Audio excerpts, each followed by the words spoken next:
muchachos, bienvenidos y buenas noches. Un saludo para la gente que posteriormente vea este video en YouTube y en otras plataformas. Hola a todos los que están, ¿cómo me les va? Buenas noches. Esperemos que toda la transmisión pues salga al pelo. Y bueno muchachos, el tema de hoy se llama El mensaje de la crucifixión. Es una relectura sobre lo que dice un curso de milagros respecto a la crucifixión de Jesucristo. Quizás una de las historias más importantes del mundo occidental, basado pues en lo que marcó, yo creo que un hito histórico tan importante que partió la historia en un antes y un después. Hoy nos encontramos en el 2021 después de Cristo. Y de ahí para atrás, pues está toda la época anterior a Cristo. Muchas personas no saben esto, y es que de la época antes de Cristo hay miles de años hacia atrás. O sea, hay acontecimientos que datan 10.000 años antes de Cristo. Acontecimientos pues como marcados, porque digamos la época de los dinosaurios y eso pues data todavía de épocas más antiguas. Pero hoy en día, a partir del tema de Jesús, de lo que pasó con Jesús, se marcó la historia que vivimos pues hoy en día, principalmente en Occidente.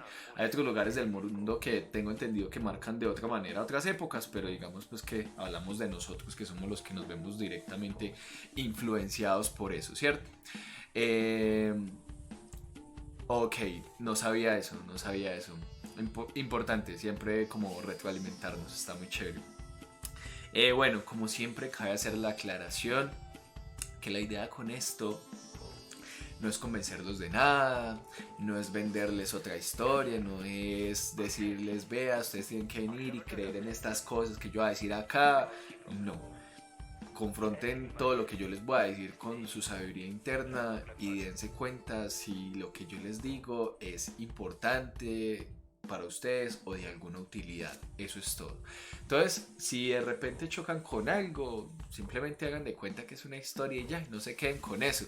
Estoy seguro, eso sí, que alguna de las cosas que podemos decir y compartir hoy les puede ser de mucha ayuda, mucha trascendencia para, digamos, aspectos que hoy en día aplicamos o creencias que tenemos muy inculcadas y que no sabemos realmente de dónde salieron esas creencias, ¿cierto? Vamos haciendo pausas para hacer algo. Si quieren pueden ir anotando, ir diciendo cosas, ojalá cosas muy concretas para no quedarnos mucho rato ahí. Me gusta porque las preguntas finalmente pues retroalimentan a todo lo que hacemos, ¿cierto? Pero yo creo que procurar como de pronto dejarlas para el final o para los intermedios. Hola Miss Deep, ¿cómo estás? Bienvenida.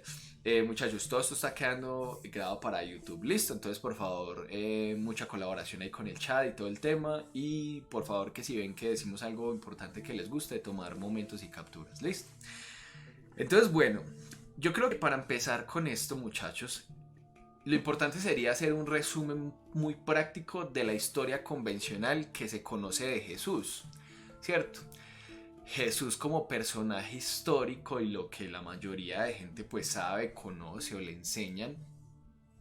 Dicen que tenemos toda una tradición, el judaísmo, basada en las escrituras del Antiguo Testamento, y el Antiguo Testamento es una reunión de libros escritos por profetas de épocas muy antiguas, partiendo de Abraham, luego el Génesis de cómo se supone que fue creado el planeta por Dios, y unas historias muy metafóricas.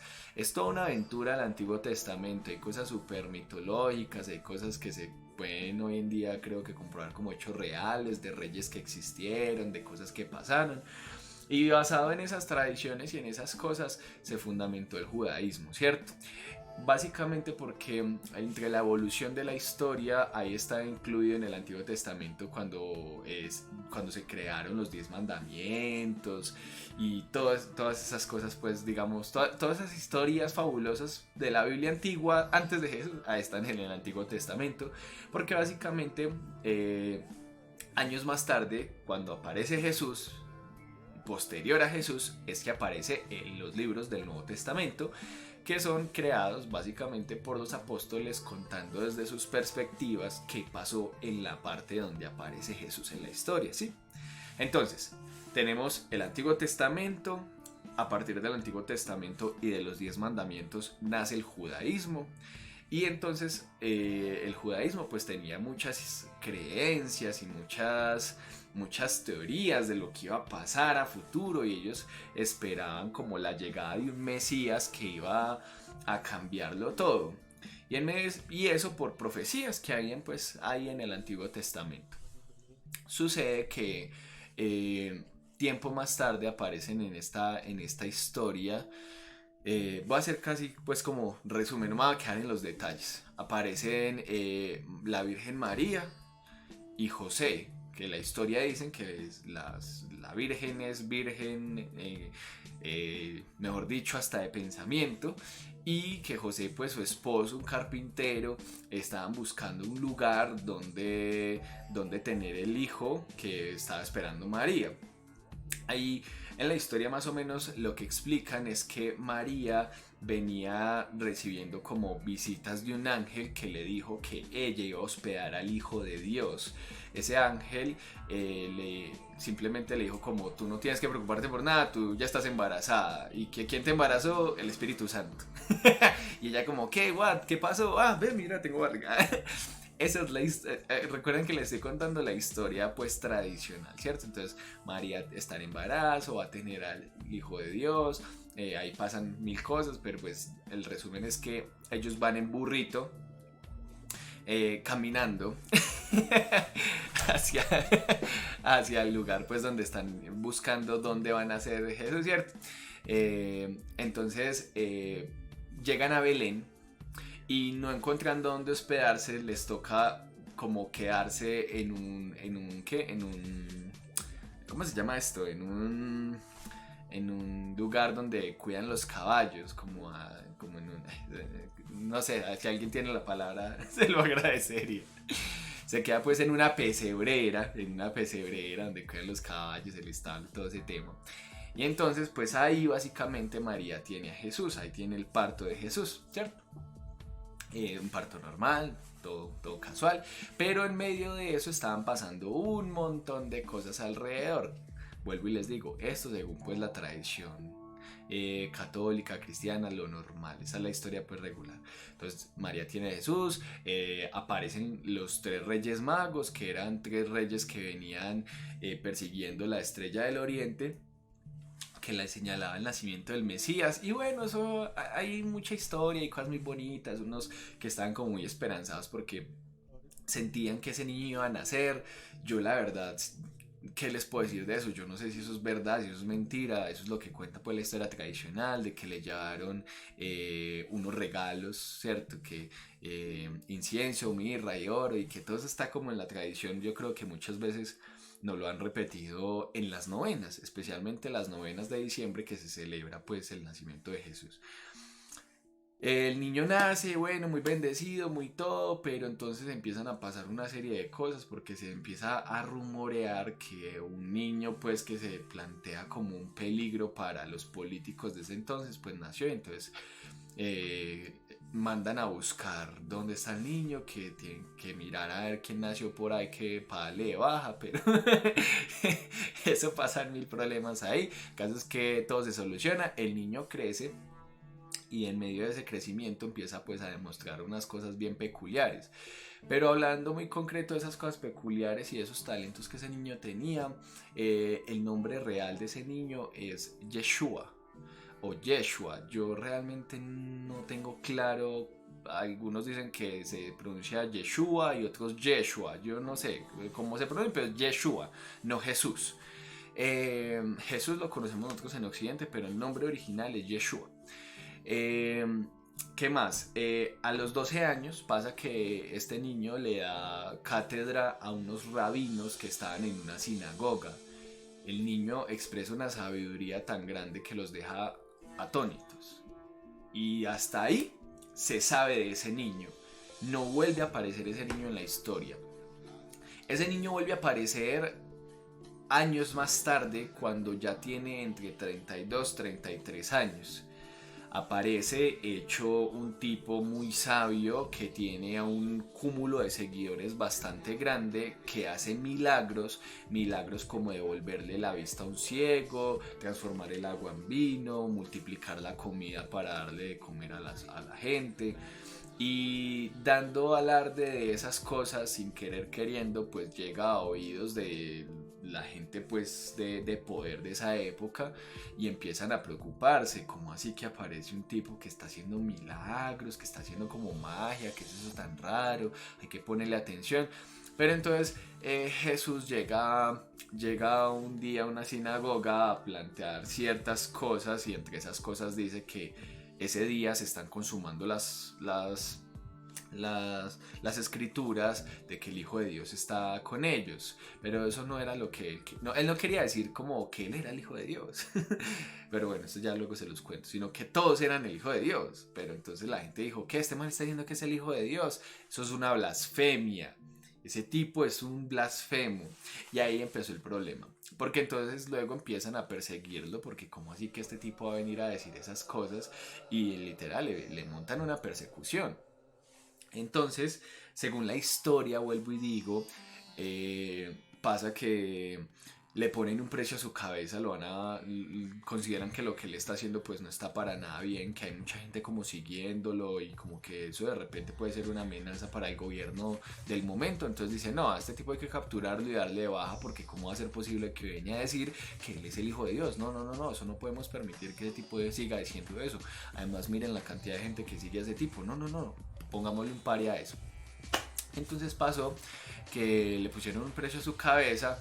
Estamos hablando de una situación muy chistosa, porque en esa época, pues, primero, estamos hablando de un lugar muy pequeño, que todo esto pasa en Jerusalén. Si no estoy mal, sí. Cierto, si no estoy mal. A veces que siempre me confundo entre los pueblitos estos, pero no, esto pasa en Jerusalén. Y pues Jerusalén era muy chiquito, eso era un lugar muy pequeñito, eso no era un territorio extenso, no, para nada, en lo absoluto, era un territorio muy pequeño. Hoy nosotros tenemos concepciones de ciudades muy grandes, pero en esa época no, eso eran territorios así chiquiticos, y las poblaciones eran de 200, 500 personas, no era mucha gente. Entonces buscarlo entre ese poquito de gente pues era muy fácil, pero le pusieron precio a su cabeza. Sucede que Jesús realiza una cena donde los reúne a todos y les dice como, bueno muchachos, según lo que debe de pasar, lo que me ha comunicado mi padre, pues va a pasar algo muy maluco. Yo les recomiendo que se alejen de lo que va a pasar. Y lo que iba a pasar, bueno, según la tradición le mete ahí una historia de que como Jesús venía haciendo como tantas cosas y haciendo tanta bulla de alguna forma, indirectamente, no que lo hiciera a propósito, sino que venía dando a entender como, hey, él de verdad tiene un poder y de verdad es un tipo al que hay que ponerle atención. Para ellos ver esa amenaza le daba como mucha prioridad a que había que capturarlo rápido. Pusieron un precio muy alto por su cabeza. Entonces él en esa cena pues les dice como a sus discípulos, bueno, esto se va a poner feo, por favor no se vayan a meter, no se vayan a involucrar en esto que van a ver. Y sucede que aparece Judas. Bueno, ahí la religión mete la historia que Judas lo traicionó y que Judas le dio un beso, que no sé qué. Yo la verdad es que hoy en día me es difícil, porque yo me sé otra versión de la historia, entonces como que a veces me es difícil comparar eso. Pero dicen ahí que Judas le dio un beso y Jesús le dijo, traicionarás al Hijo del Hombre y no sé qué, y Judas como que le valió verga, y Judas era malísimo, y entonces Judas fue y buscó los soldados y les dijo, yo sé dónde está Jesús, yo se los voy a entregar. Se los llevó, y entonces los soldados fueron, se llevan a Jesús, le dieron la plata a Judas se quedó con el dinero, se llevaron a Jesús y empezaron en un recorrido de dolor y de tortura para este hombre, porque a este hombre lo destrozaron, literal lo destrozaron. Eso dicen pues en esas escrituras, ¿cierto? Que la tortura a la que fue sometido Jesús fue de una forma tan desfasada, que hasta O sea, que la gente decía como, hey, ya nomás, o sea, como que párenle ya, porque el man le daban y le daban y le destruían. O sea, normalmente cuando alguien era sentenciado a muerte por crucifixión, pues era eso, ¿cierto? Pero no era torturarlo y despedazarlo antes de subirlo allá, tengo yo entendido. Pero con Jesús se ensañaron mucho. Entonces al tipo pues lo destruyen de mil maneras, le volean látigo, le volean de todo, le ponen una corona de espinas en la cabeza, lo ponen a cargar su propia cruz que la lleve hasta el monte donde lo van a clavar a él a esa cruz para colgarlo y dejarlo ahí desangrando para que se muera. Y entre eso pasan muchas cosas. Esa historia de repente es una historia muy fuerte porque nadie se explica por qué lo torturaron tanto, ¿cierto?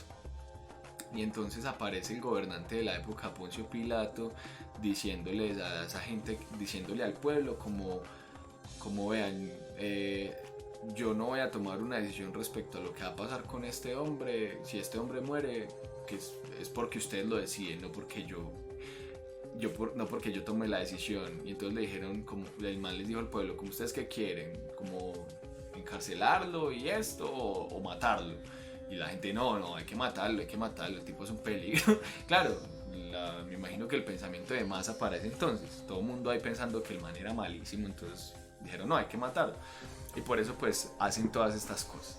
Luego lo llevan pues al montecito donde colgaron la cruz, lo clavaron. Es que esta historia tiene un montón de cositas, pero yo no quiero entrar en ese montón de cositas porque sucede que ese montón de cositas puede no ser cierto, puede ser falso. Y hay una película de Mel Gibson, de hecho, que relata esa historia con detalles, con mucha sangre, es muy explícita esa película. Donde muestran todo ese sufrimiento y todo ese calvario que él vivió. El caso es que, bueno, finalmente ya lo colgan en la cruz, él dice unas palabras. Lo colgaron con otros dos ladrones al lado y lado. A uno dijo una cosa y un cuervo le sacó los ojos y bueno, y eso un montón de cosas que pasaron ahí. Caso es que el tipo pues muere ahí colgado en esa cruz y hay un temblor y la gente se asusta y bueno, es todo un tema.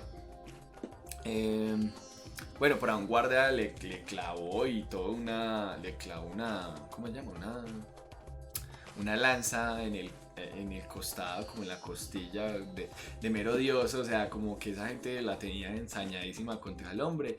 Y bueno, el caso es que él muere y ya. A todos los pocos presentes que hubieron de sus discípulos y de sus amigos y sus familiares, pues sufrieron mucho, supuestamente, según la historia, con eso.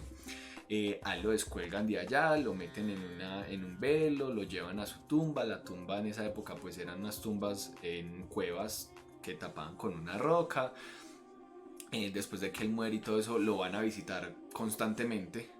Pero sucede que al tercer día María Magdalena vuelve y vuelve muy asustada diciendo como, hey, Jesús no está. Y todos como, ¿cómo así que Jesús no está? Y ella, no, Jesús no está. Entonces todos como que se asustan mucho porque habían dicho que le iba a resucitar, pero eso no se sabía cuándo, si eso sí de verdad iba a pasar y no sé qué. Entonces todos se asustaron mucho y efectivamente Jesús no estaba. De repente Jesús empezó a aparecérsele, la figura de Jesús empezó a aparecérsele a algunos discípulos que estaban en diferentes lugares. Cuando de repente ya se apareció fue con todos. Y físicamente apareció en su cuerpo, aparece y todos se quedan como, ¿en serio? ¿Reviviste? Y el tipo, sí, ahora soy súper poderoso. Y entonces ahí aparece Tomás, Santo Tomás, conocido pues como Santo Tomás, y le dice como, no te creo. Y el man, vea, tengo la herida acá, vea, metal de y verás que es verdad. Que claro, no tenías que las heridas y todo, bueno, lo que dicen, ¿no? El man les dice como, vea, en resumidas cuentas ustedes no van a entender mucho de lo que está pasando, no ahora. Vayan allá y prediquen lo que vieron, lo que vivieron conmigo. Y ya, y el man se desaparece y chao. Y les encomienda como esa tarea. Imagínense el impacto de todos esos manes ver eso, pues que dicen, no, lo que decía este man todo resulta que era verdad. Entonces en película y se cogen pues como en la carga de vamos a compartir su mensaje basado en lo que el hombre decía. Para ese entonces el único de hecho que había como escrito cosas era Tomás. Y empezaron a crear como sus propias escuelas de enseñanza, pero pues eso les trajo muchos problemas, que algunos los mataran, que algunos los torturaran y bueno, todo eso. Pero ellos lo hacían convencidísimos de que lo que decía Jesús pues era verdad, ¿cierto? Esto según la tradición católica y cristiana, ¿sí? Estamos hablando de la historia que se conoce concretamente, de la que hay registros, de la que hay un montón de cosas. Hasta no verlo creer. ¿Qué mensaje transmitía Jesús? El mensaje que transmitía Jesús básicamente era de amor, porque eso está bíblicamente escrito y históricamente pues como una máxima de que Jesús simplemente decía, vea, yo no voy con los 10 mandamientos, porque para mí el único mandamiento es haz al otro lo que te gustaría que te hicieran a ti mismo, o sea, trata a los demás como te gustaría que te trataran a ti, punto. Esa era su máxima, ¿cierto? Ama a los demás como te gustaría que te amaran, algo así. Yo no me acuerdo concretamente cuál es la palabra, pero ese es el mandamiento. No sé si ustedes ahí tengan facilidad de buscarlo en Google, si lo tienen ahí, búsquenlo, cuál era el mandamiento máximo de Jesús, y era algo así como, haz a los demás, no hagas a los demás lo que no quisieras que te hicieran, ama a los demás como te gustaría ser amado, algo así, no me acuerdo. Es que ya he escuchado tantas historias que hace mucho tiempo no cogía como esta historia, pero quería contárselas así resumidita, para contarles lo importante pues. ¿Recuerda aparece eso? Sí. Que os améis unos a otros como yo os he amado. Ese es ese, bueno, pero no, ese, es que a ver, lo que pasa es que si tienen, busquen, no, ese no es. Búsquenlo si lo van a buscar en Google, busquen el máximo mandamiento, versión King James. Lo que pasa es que cada Biblia tiene un montón de traducciones y de cosas que las manas, de diferenciaciones, palabras y cosas, y a veces eso altera el significado. Pero el trata a los demás como quieres que te traten. Sí, yo también creo que es ese. No me acuerdo textualmente cómo lo dice, pero básicamente es ese. Entonces Jesús resumía pues eso, como pues es que en eso se resumen los 10 mandamientos, o sea, como simplemente ámelos a todos y ya, así de sencillo. Ama a tu prójimo como a ti mismo. Exactamente ese es. Muchas gracias por tu aporte, muchas gracias por los likes, muchachos. Ama a tu prójimo como a ti mismo. Ya, eso era el resumen de sus ideas. Y ese fue pues su escuela. Entonces sus discípulos van y empiezan a enseñar eso. Luego pues unos discípulos entendieron una cosa y eso fueron a enseñar. Otros discípulos entendieron otra cosa y eso fueron a enseñar. Y otros discípulos entendieron otra cosa y eso fueron a enseñar. Lo que pasó fue que un par de discípulos, entre ellos un hermano de Jesús, entendieron que él se estaba sacrificando por todos, que para salvar al mundo. Y entonces pasa que teléfono descompuesto. No, lo que pasa es que no puedo acceder a Google en este momento por lo que estamos grabando, pero ahí bueno, ahí ustedes ya me hicieron el favor. Pasa que a estos discípulos se les une después un tipo que cazaba cristianos. En esa época no se les llamaba cristianos, simplemente estaba la denominación de que eran las personas pues que hablaban de Jesús y todo ese tema. Este tipo los cazaba y los mataba, este tipo se llamaba Saúl. Pues que la Biblia tiene tantas incoherencias.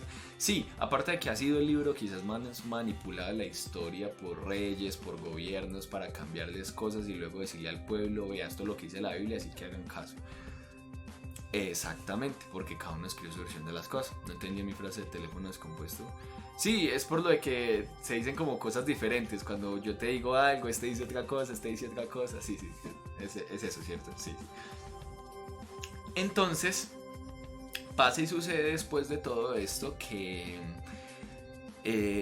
este tipo Saúl que cazaba a los cristianos, a los precristianos, porque en esa época todavía no tenía una denominación, un día cruzando un desierto tuvo una experiencia muy rara, sobrenatural, que yo no sabría decirles si fue verdad o no, pero el caso fue que el tipo se quedó como ciego y empezó a escuchar una voz en su mente que le decía cosas, y según la Biblia dice y según cuenta, que fue Dios como que le dijo no más y me haces el favor y ahora en adelante me vas a servir es a mí.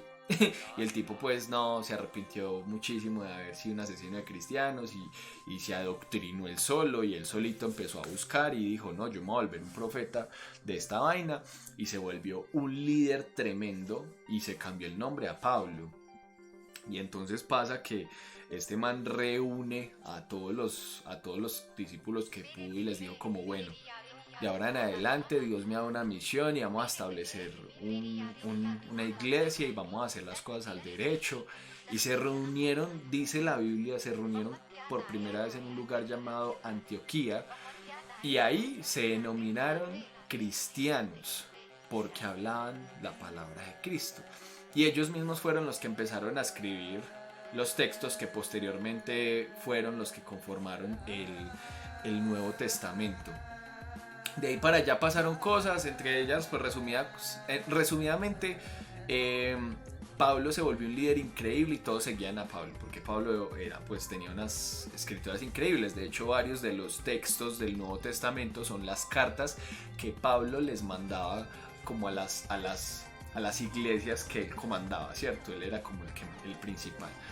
Pasaron muchas cosas, pero en resumidas cuentas de esas cosas que pasaron fue que los romanos dijeron, oiga, esa gente tiene muchos seguidores, esa gente es un problema, vamos a coger a esa gente, los vamos a coger, les vamos a vender la idea de que nos vamos a transformar a su religión, vamos a detectar a los líderes, los vamos a matar y vamos a reemplazar sus cosas con nuestra religión. Vamos a combinar todo esto y el que no quiera seguirnos, lo matamos. Entonces, ¿qué empezó a pasar?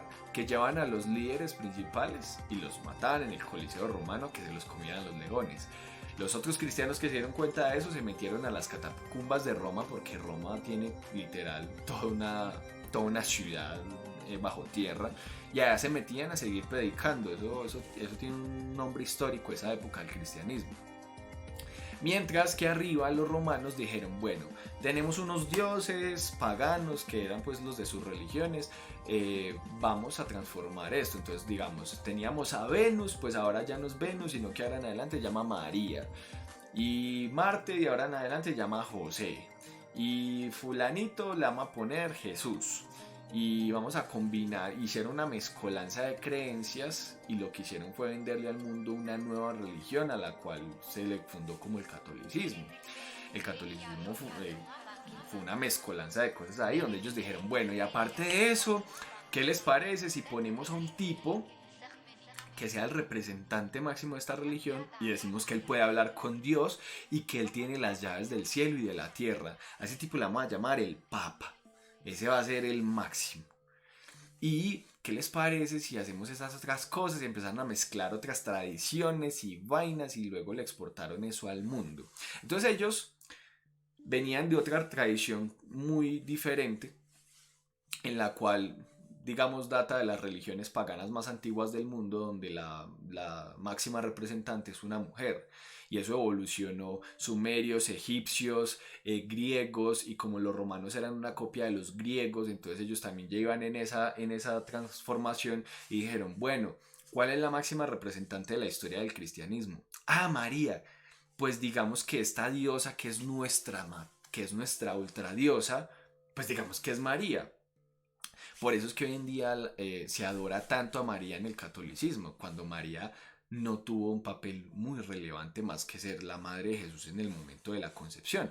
Pero es tanto así, es tanto la irrelevancia que pasa en esta historia, y yo no sé esto porque pues es muy curioso que estaba quedado en la Biblia sabiendo que estos manes hicieron algo que se llamaban los concilios de Constantinopla, donde revisaban los textos que querían que quedaran y todo ese tema, y dijeron, bueno, estos libros nos gustan, modifiquémosles esto, estos no nos gustan, bótenlos, escóndanlos, desaparezcan esto, y creamos nuestra propia versión de la Biblia.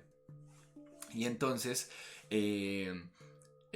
nosotros seguimos nuestras adoraciones paganas continúan, solo que ahora tienen otros nombres, así de sencillo. Y con eso manipulamos al pueblo, y además tenemos el máximo representante, que es el Papa. Entonces ahora no solamente tenemos el poder político y económico, sino que ahora tenemos el poder de su creencia también bajo nuestras manos.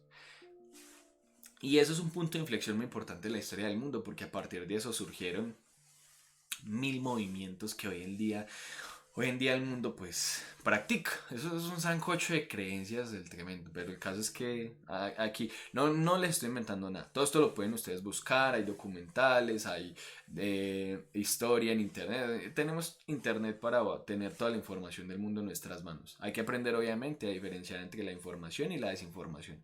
Pero hablando de la historia concreta, todos estos son detalles históricos, reales. Esto que les acabo de contar acá.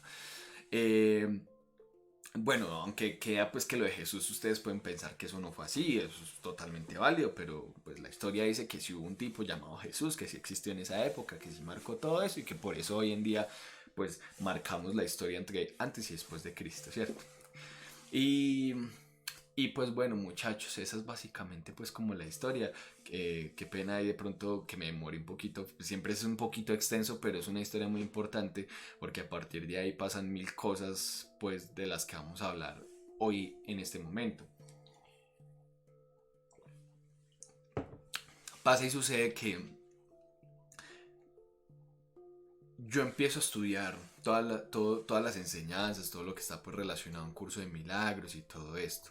Que para los que no sepan y pues para los que no tienen relación de esto, un curso de milagros básicamente es un libro que aparece hacia el año 75, 1975, en la mente de una psicóloga de muy alto rango y profesión en Estados Unidos, de la Universidad de Columbia. Ella dice que básicamente empezó a escuchar una voz en su mente y ella empezó a escribir lo que esta voz le decía.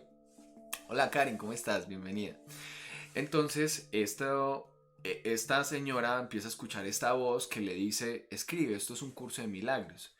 Y posterior a eso pasa 7 años escribiendo un libro de metafísica que se considera de lo más avanzado que hay hoy en día en el mundo. Un día ella, cansada porque ella odió haber tenido esa experiencia, ella decía que ella, mejor dicho, que ella no entendía por qué carajos se le había elegido a ella si ella era atea, si ella no creía en esas cosas y discutía y peleaba con la voz como, hey, ¿por qué yo? ¿Por qué a mí me tocó esto? Y la voz le decía, pues precisamente porque tú no crees en esto y con eso no vas a interferir en lo que yo te estoy diciendo, primero. Y segundo, porque tú y yo venimos trabajando hace mucho tiempo juntos. Y ella como, ¿cómo así? ¿Y usted quién es? Entonces ya le preguntó a la voz, ¿y usted quién es? Y la voz le contestó, pues yo soy lo que usted conocería como Jesús.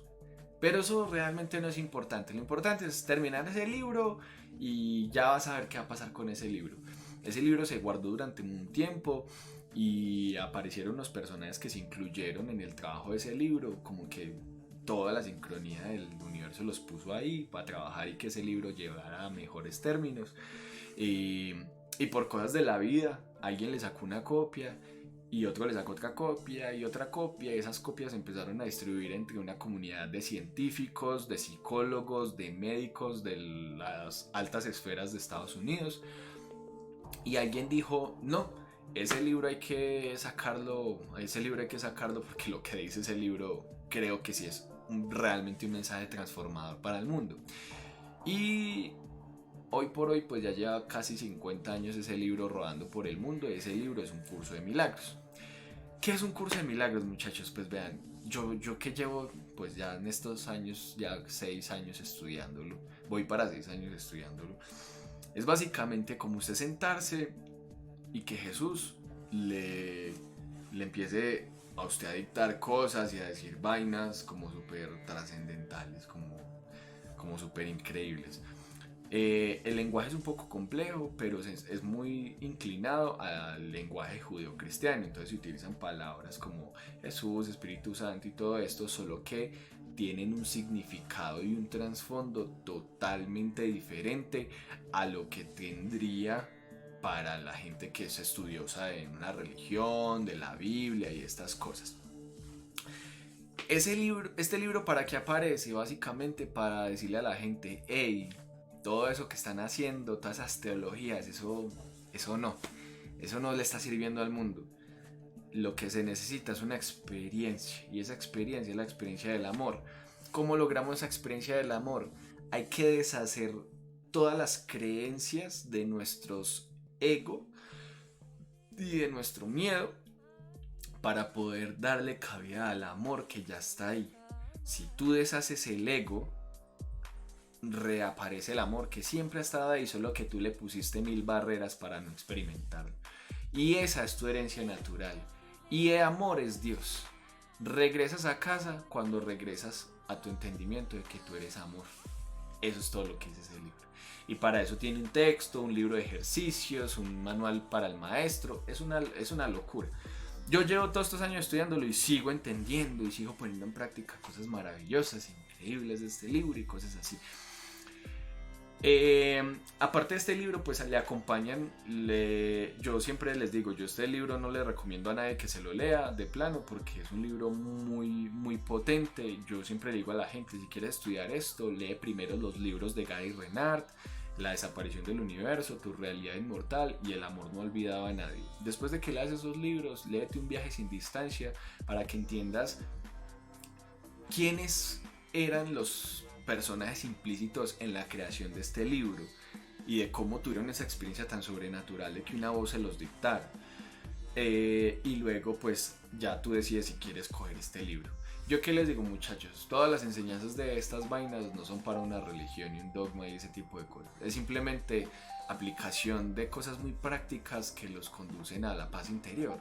Algo tan sencillo como no pelear con su mamá, sino entender que su mamá tiene un montón de historia personal atrás, que eso conforma su ego y que ella actúa desde su ego y que usted puede decidir no actuar desde el suyo, sino por el contrario deshacerlo y actuar de una forma amorosa.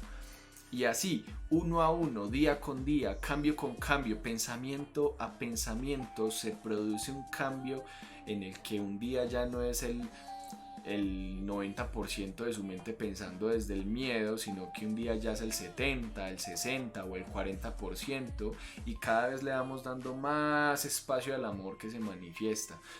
Entonces eventualmente vienen los pensamientos, vienen los sentimientos y las acciones impulsadas totalmente por el amor. ¿Cambia eso el mundo? Puede que no, pero lo cambia a usted y a su experiencia de vida. El objetivo de todo esto no es cambiar el mundo que vemos allá afuera, sino cambiar nuestra forma de ver ese mundo. Y para eso el libro nos plantea una herramienta hermosísima que es el guía interior.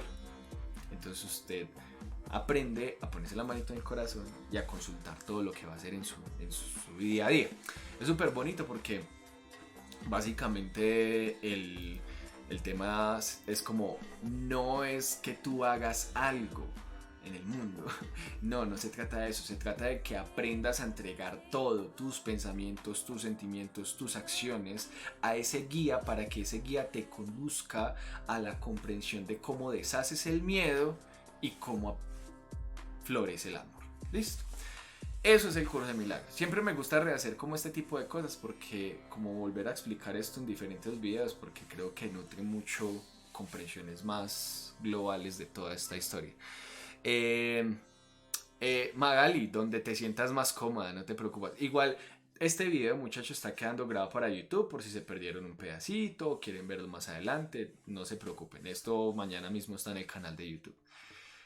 Entonces, bueno, hasta ahí la historia, muchachos. ¿Tienen preguntas hasta el momento antes de proceder con la lectura? Este video va a quedar un poquito larguito, pero pues creo que necesario, ¿cierto? Todo bien. ¿Tienen alguna duda? ¿Algo que quieran agregar, aportar? Porque esto pues les puede ayudar mucho a la gente que luego vea el video en YouTube. Muchas gracias a todos por compartir, los likes, por todo, muchachos. Muchas gracias. Entonces, bueno, en esta pausa comercial aprovechamos para decir, si quieren apoyar este contenido, pueden hacerlo a través de PayPal a nivel internacional. Gracias. Anuncio publicitario terminado. Entonces, bueno, aquí tenemos el curso de milagros. Este hermoso libro, en la página 100 de la versión en español, tiene un capítulo llamado capítulo 6 que se llama Las lecciones del amor. Y en ese capítulo, el primer subcapítulo, dice lo siguiente: el mensaje de la crucifixión. Muchachos, ¿qué les digo? En todo el texto de Un Curso de Milagros, creo que es el capítulo de los más bonitos, la verdad. Hay capítulos que, como que no, podríamos decir que todo es hermoso, poético y fantástico, pero creo que hay dos capítulos que uno siente como una marca muy personal, como que son los capítulos donde Jesús se sentó y dijo, venga, yo le transmito esto muy textualmente a esta mujer, porque lo sienten y ustedes, no sé, van a ver si comparten esto conmigo. El primero es este, que es el mensaje de la crucifixión, donde él hace como que nos dice, hey, hey, hey, entendieron todo mal. Ya les explico cómo es este tema. Eh, para nutrir un poco más ya el contexto de esta historia, en los libros de Gary Renard, en dos ocasiones Arten y Pursha le cuentan la versión real de los acontecimientos de hace 2000 años. Una en la que ellos le cuentan desde la infancia de Jesús, qué pasó en los años perdidos de Jesús, que les contaba que de los 12 a los 33 años no había registro histórico de Jesús. Eso se cuenta en el libro Las vidas en que Jesús y Buda se conocieron. En ese libro está contado eso, qué pasó con Jesús y el final de toda la historia.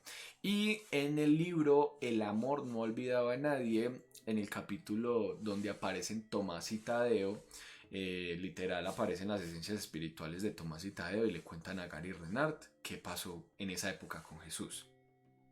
Y durante todos los tres libros le cuentan mil cosas de Jesús. Ellos le dicen, ustedes no tienen ni idea de quién era Jesús. Jesús era un tipo a otro nivel, era increíble. No está ni por cerca en los textos escrito o expresado lo maravilloso que era ese hombre. Y yo me acuerdo que la primera vez que yo leí eso, yo dije, hey, yo sí les creo, porque en mi acercamiento a la religión, y fui un joven que leí la Biblia por iniciativa propia, que yo mismo indagaba, cuestionaba, me preguntaba todo eso, y quizás preparándome para estas cosas, yo decía, oiga, ese Jesús es increíble, ese Jesús tiene que ser un tipo maravilloso. Pues pensaba yo en un tipo con un nivel de sabiduría que nos sobrepasaba de muchas formas. Y entonces llega Jesús y en el curso de milagros dice, mira, la verdad es que tú y yo somos iguales. La única diferencia es que tú crees poseer algo y yo no tengo nada. Yo solo tengo el amor de Dios. Cuando tú entiendas que en realidad tú tampoco tienes nada, que solo tienes el amor de Dios, vamos a estar al mismo nivel. Y uno como que, wow, qué intenso eso, qué profundo eso. Entonces, este libro hace muchos acercamientos diciendo como, hey, yo siempre estoy con ustedes, nuestra esencia espiritual es una y siempre estamos juntos en lo que necesiten, en lo que podamos, estamos para mostrar el camino de cómo regresar a lo que ustedes piensan que no son. Ustedes no se creen que es un amor. Si ustedes recordaran eso y lo vivieran, no estarían ni siquiera aquí en este plano. Pero entonces, esas historias de los libros de Gary Renard nos cuentan mucho sobre eso. Incluso yo tengo en mi canal de YouTube, ahí para los que quieran ver posteriormente, un par de videos donde están las últimas vidas de Jesús y Buda. Ese video cuenta muy bien esta historia que les acabo de contar desde la versión de Arten y Pursha. Y el otro video dice algo así como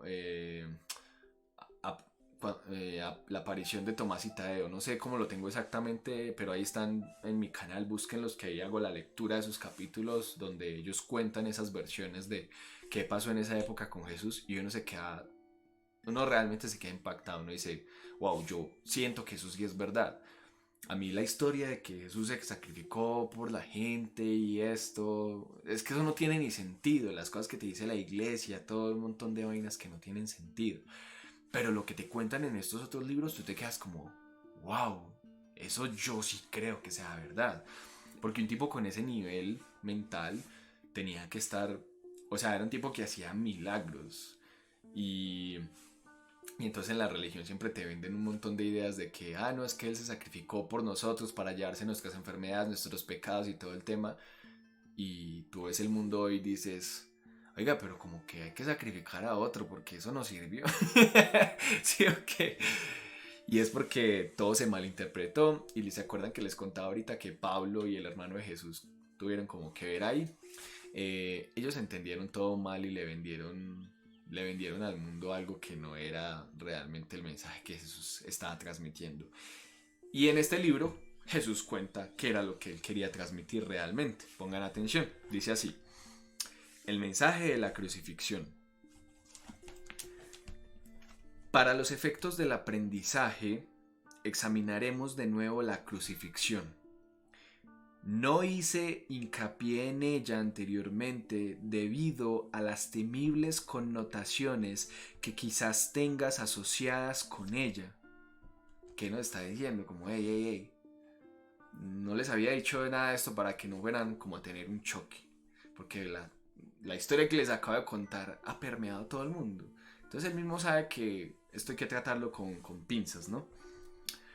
Lo único que se ha subrayado hasta ahora es que no fue una forma de castigo. No obstante, no se puede explicar nada utilizando exclusivamente términos negativos. Existe una interpretación constructiva de la crucifixión, que está totalmente desprovista de miedo y que por lo tanto, si se entiende debidamente, es totalmente benévola en cuanto a lo que enseña. Entonces, yo lo digo por las tradiciones de mi país, por ejemplo, de Colombia. Nosotros en la escuela nos enseñan a rezarle a un crucifijo con el Dios ahí muerto ahí colgando, de que la Virgen María, que el Sagrado Niño, que el Divino Corazón de Jesús, un montón de vainas y unas oraciones súper tristes de que te hablan de castigo, de culpa, de sufrimiento, de que todo el mundo es un pecador, que es lo peor. Y creces con esa simbología. Asociamos, por ejemplo, símbolos como la cruz. Vemos una cruz y pensamos inmediatamente en muerte, ¿cierto? Y entonces aquí Jesús dice como, no, mis cielos, eso no es así. La crucifixión no es más que un ejemplo extremo.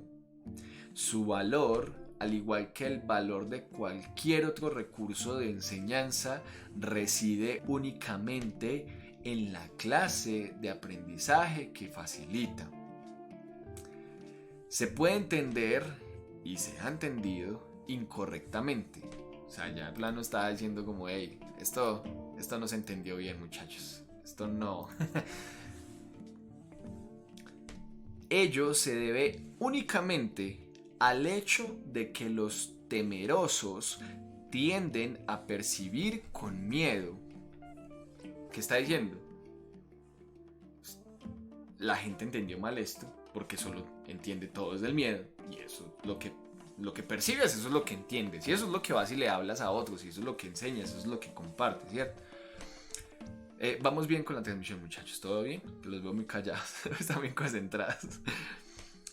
Ya te dije que siempre puedes recurrir a mí para compartir mi decisión y de ese modo hacerla más firme.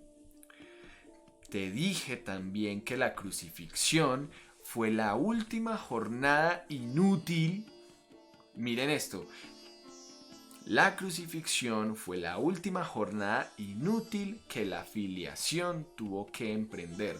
Cuando hablan de la filiación en el curso se refieren pues a la unión del todo, Espíritu Santo, Padre, Hijo, Espíritu Santo, que es un término que se utiliza mucho, solo que desde el curso tiene una connotación muy diferente a la que tiene el cristianismo. Digamos que el cristianismo pues habla de que Dios es el Padre, que el Espíritu Santo es el canal de comunicación como aparte a tu nivel espiritual, es la representación de Dios, y que Jesús era el Hijo. Y en el curso dice que sí, Dios es el Padre, pero Dios es totalidad, Dios es el absoluto, y Dios no tiene nada que ver con el universo, espacio y tiempo. El universo, espacio y tiempo es un lugar donde creemos estar experimentándonos separados en cuerpos, pero nuestra esencia espiritual está allá en Dios y nada está haciendo por acá. Pero nosotros creemos que estamos aquí, en este holograma, viviendo esta vida, teniendo experiencias. ¿Esas experiencias para qué son? Para deshacer el miedo que nos hace creer que estamos aquí en este cuerpo físico y que nos hizo olvidar que éramos esa esencia espiritual. Y el Espíritu Santo es el canal, el guía que nos recuerda cómo volver a eso desde el curso, ¿no? Ahí acabo de explicar también un término que hablan, pues, se habla mucho pues a nivel de desde lo cristiano y desde lo que habla el curso. ¿Puedo repetir eso por fin? Es que se trabó, lo siento. Ok, que les decía que la filiación es un término que se utiliza mucho pues como la Trinidad. En la tradición regular católica, cristiana, se habla de Dios como el Padre, el Espíritu Santo como un canal y el Hijo Jesucristo. Pero el curso de milagros dice, hey, no, todos somos el Hijo de Dios, pero todos creemos ser seres espirituales separados cuando en realidad somos uno solo que cree estar en un universo de espacio y tiempo. Pero tu espíritu no está en el universo de espacio y tiempo, tú estás en Dios. Y Dios es absoluto, es totalidad. Y eso está fuera del universo de espacio y tiempo. Solo que tú creaste el universo para experimentarte separado de Dios y darte cuenta de por qué no tenías que separarte de Dios. Sin embargo, Dios creó un recurso que es el Espíritu Santo, que nos sirve de canal de comunicación para recordar cómo volver a esa esencia espiritual. El Espíritu Santo es nuestra esencia espiritual diciéndonos, hey, a través del amor regresas a casa. Eso es. Y es muy bonito porque creemos que Dios creó el mundo, que Dios creó el universo y de que nosotros somos víctimas de la voluntad de Dios. Y el curso dice, no mis cielos, eso no es así. Ustedes están aquí porque quieren, porque lo decidieron. Puede que no a nivel consciente de sus identidades personales, pero ustedes en realidad están en Dios. Tienen es que acordarse de que allá está su espíritu para que vuelvan allá y salir. Entonces básicamente la iluminación es cuando cada ser en el universo recuerda en totalidad su esencia espiritual y deshace su identidad con el cuerpo y deja de utilizar el cuerpo como un canal de comunicación y se va, sale del holograma. Es todo un tema y eso, si lo quieren profundizar a más, tengo un capítulo un capítulo aquí en mi canal que se llama La experiencia de un ser iluminado, donde explico también desde otra perspectiva eso, todo tratando siempre de crear un conjunto de enseñanza pues lo más sólido posible para las personas que vean esto posteriormente y para los que lo quieran repetir. Igual cuando tengan dudas, preguntas, sea aquí, sea en los comentarios de YouTube, me los pueden dejar, que yo trato de seguir con el hilo de irles explicando cosas que a veces de pronto son muy complejas y que ya pues uno después de tener un tiempito de haber estado trabajando esto pues ya va entendiendo más a profundidad. Listo. Entonces dice así, y para todo aquel que la entienda representa la manera de liberarse del miedo. Esto que les acabo de explicar les ayuda mucho a entender todo esto para liberarse del miedo. Aunque antes solo hice hincapié en la resurrección, no aclaré entonces, fíjense que aquí Jesús está hablando en primera persona. Aunque antes solo hice hincapié en la resurrección, no aclaré entonces el propósito de la crucifixión. Está diciendo Jesús de cuando se le aparece a los apóstoles, o sea, todo lo anterior era un enfoque muy claro hacia la importancia de la resurrección y de esto, pero luego nadie entendió realmente qué era la resurrección. Pero ahora le está explicando el propósito de la crucifixión y la manera en que ésta, de hecho, condujo a la resurrección. Ese propósito, no obstante, tiene una aportación muy concreta que hacer a tu propia vida, y si lo examinas sin miedo, te ayudará a comprender tu propio papel como maestro. Es probable que hayas estado reaccionando durante muchos años como si te estuviesen crucificando. Y yo les pregunto a ustedes, ¿acaso ustedes no creen que vivir una vida donde todo lo que haces, todo lo que eliges, lo haces desde el miedo, no es un asesinato diario? No es un suicidio diario. Esta es una marcada tendencia de los que creen estar separados, que siempre se niegan a examinar lo que se les ha hecho a sí mismos. La proyección implica ira. Cuando yo pienso cuando yo cojo como todo el miedo y lo proyecto allá afuera y lo pongo en los símbolos del mundo. La ira alienta la agresión y la agresión fomenta el miedo. El verdadero significado de la crucifixión radica en la aparente intensidad de la agresión cometida por algunos de los hijos de Dios contra otro. Claro, a todo el mundo le impactó. Yo les decía que este tema de que a Jesús lo torturaron y lo despedazaron es muy heavy, es muy fuerte. Y eso es lo que todo el mundo dice. No, es que Jesús sufrió y a Jesús, Dios, lo despedazaron. Esto, por supuesto, es imposible. Y se tiene que entender cabalmente que es imposible. De lo contrario, yo no puedo servir de modelo para el aprendizaje. Póngale pues cuidado. En última instancia, solo el cuerpo puede ser agredido. Oigan esto, solo el cuerpo puede ser agredido. No cabe duda de que un cuerpo puede agredir a otro y puede incluso destruirlo. Sin embargo, si la destrucción en sí es imposible, cualquier cosa que pueda ser destruida no es real. Su destrucción, por lo tanto, no justifica tu ira. En la medida en que creas que la justifica, estarás aceptando premisas falsas y enseñándoselas a otro. El mensaje de la crucifixión fue precisamente enseñar que no es necesario percibir ninguna forma de ataque en la persecución, pues no puede ser perseguido. Si reaccionas con ira, tienes que estar equiparándote con lo destructible y por lo tanto viéndote a ti mismo de forma demente.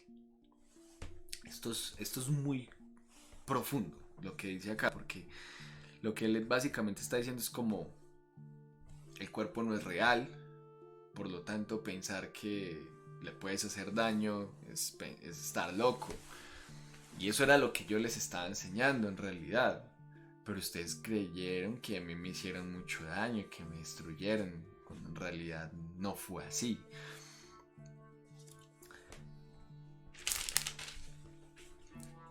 He dejado perfectamente claro que soy como tú, dice Jesús, y que tú eres como yo, pero nuestra igualdad fundamental solo puede demostrarse mediante una decisión conjunta. Eres libre, si así lo eliges, de percibirte a ti mismo como si te estuvieran persiguiendo, como quien dice, usted era si hace todo eso real, ¿no? Mas cuando eliges reaccionar de esa manera, deberías recordar que yo fui perseguido de acuerdo con el pensar del mundo y que no compartí esa interpretación. Y puesto que no la compartí, no lo reforcé. O sea, estamos hablando de un tipo que lo cogen los soldados, lo vuelven una nada. Y el mundo, no, pobre Jesús, ¿cómo sufre? Y el tipo está diciendo, a mí no me hicieron nada. Yo no comparto eso. La gente vio eso, pero yo no experimenté eso. Entonces entendemos lo trascendental, porque es que esta idea es la base de todas las religiones del mundo occidental. De que Jesús sufrió y se sacrificó. Y Jesús está diciendo, en un momento, no, yo no sufrí, ni viví las cosas como ustedes las están señalando.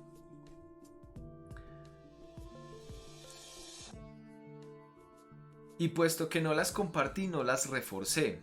Ofrecí consecuentemente una interpretación diferente del ataque que deseo compartir ahora contigo. Si la crees, me ayudarás a enseñarla. Como ya dije anteriormente, lo que enseñes, escuchen esto, lo que enseñes es lo que aprenderás. Si reaccionas como si te estuvieran persiguiendo, estarás enseñando persecución.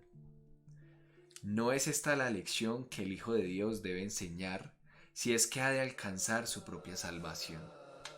¿Ah? ¿Ah? ¿Ah? Es muy bola, es increíble esto.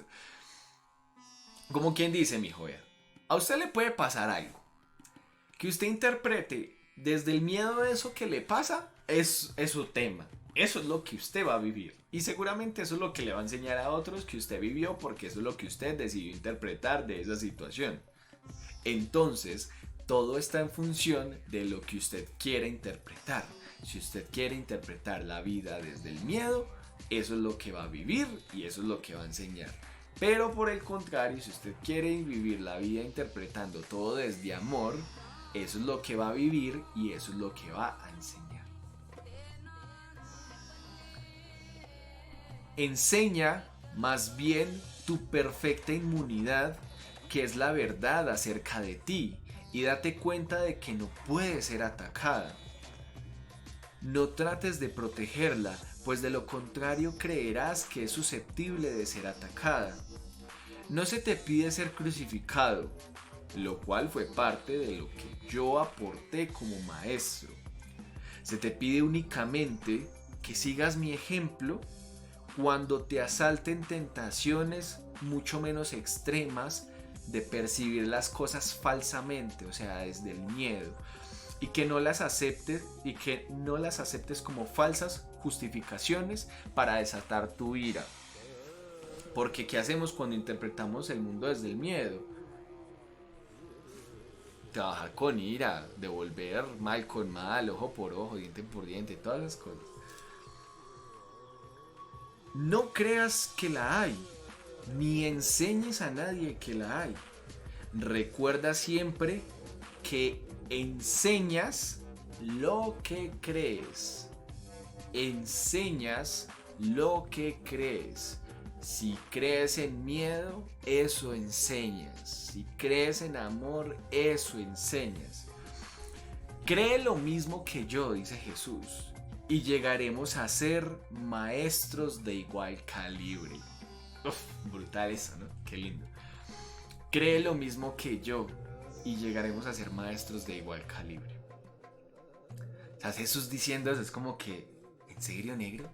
¿En serio me estás diciendo que yo puedo ser así de teso? Tu resurrección simplemente y llanamente es tu redespertar.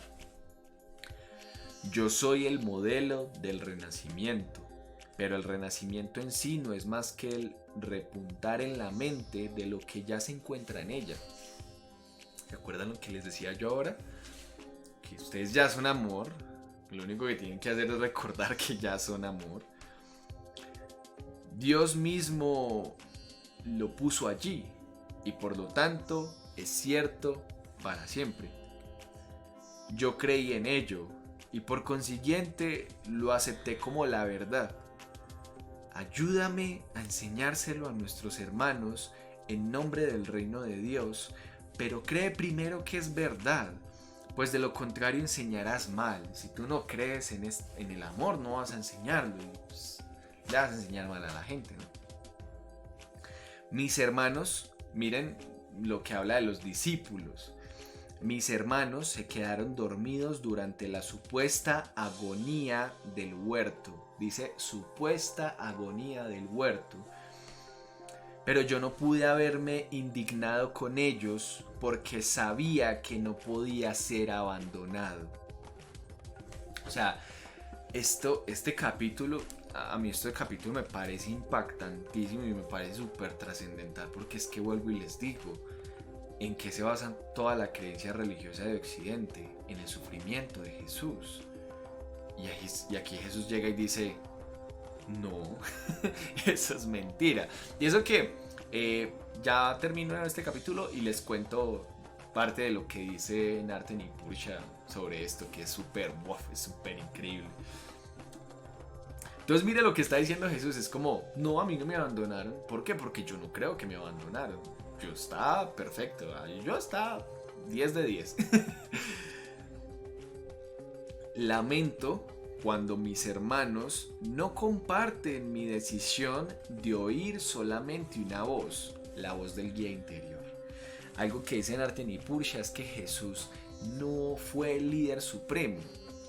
Jesús fue el seguidor supremo del Espíritu Santo, del guía interior. Por eso, pues eso los debilita como maestros y como alumnos.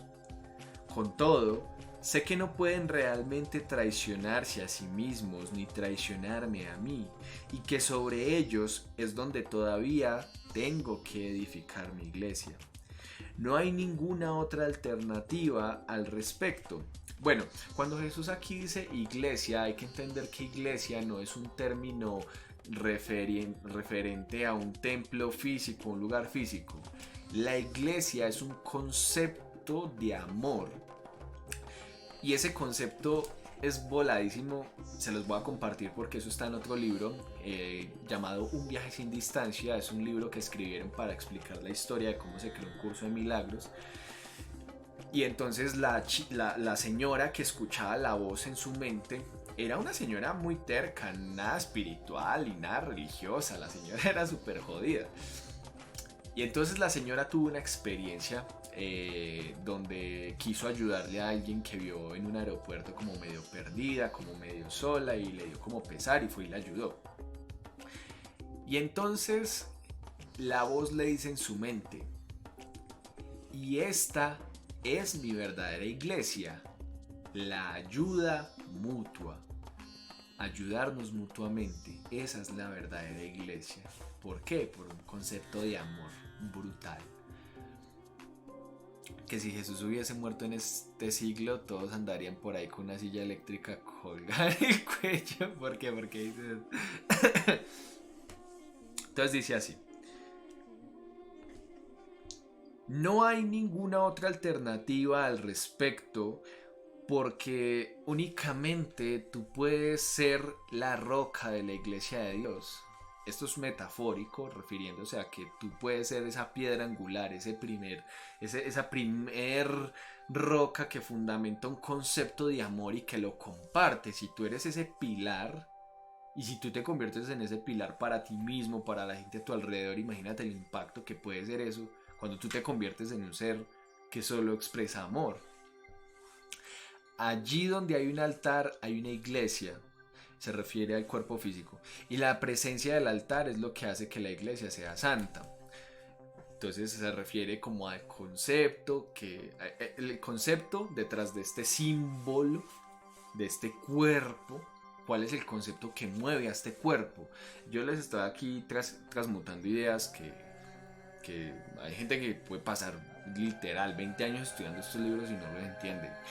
Yo hoy en día entiendo eso gracias a los libros de Gary Renard, y bueno, ya hoy por hoy a más otros libros, pero va uno entendiendo como la transformación de las metáforas que se utilizan en este libro. La iglesia que no inspira amor se refiere a un concepto, transmutémoslo. El concepto que no inspira amor tiene un altar oculto que no está sirviendo al propósito para el que Dios lo destinó. Entonces, si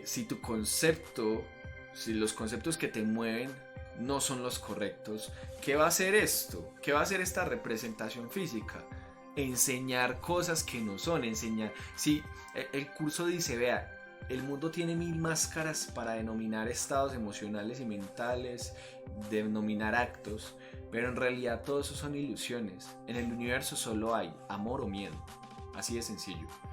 El miedo porque tú crees que es real y el amor porque es el estado natural de todo.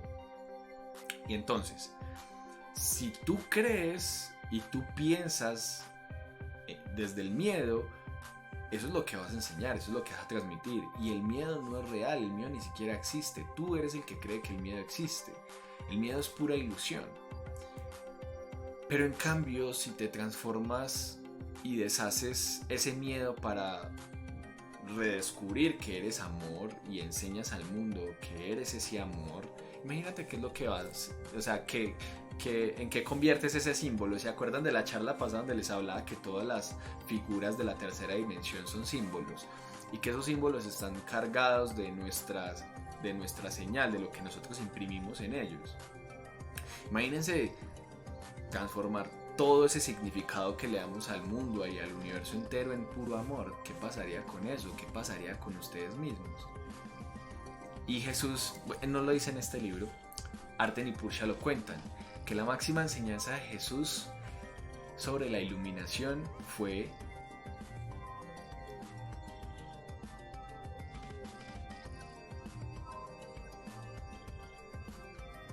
lo que veas en otros lo estarás viendo en ti mismo.